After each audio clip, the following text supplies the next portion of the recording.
In this video, you'll learn how to create a new channel in Slack.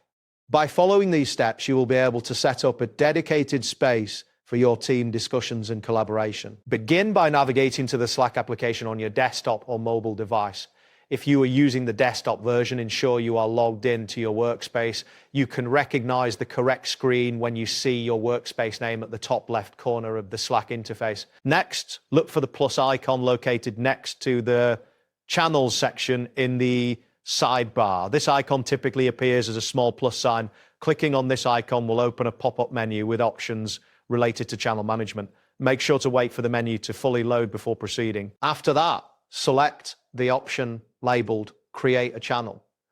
This choice will direct you to the channel creation page.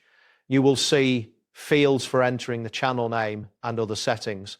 Confirm that you are on the correct screen by checking for the channel creation header. Now, type in the desired name for your new channel in the provided text box. It is advisable to choose a name that reflects the purpose of the channel. Keep in mind that Slack has character limits for channel names, so ensure your name fits within those constraints. Once you have entered the name, proceed to the next. Click on the Next button to continue. This action will take you to a screen where you can choose the channel's privacy settings.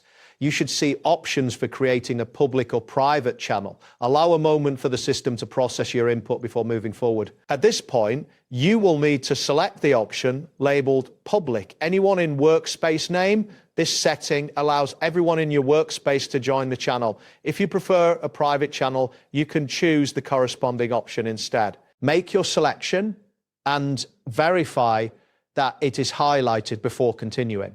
Finally, click on the Create button to finalize the channel creation process. Once you click this, a confirmation message should appear, indicating that your new channel has been successfully created. Take note that the time it takes to create the channel may vary based on your internet speed and the size of your workspace. That wraps up today's guide. Thanks for watching and catch you in the next tutorial.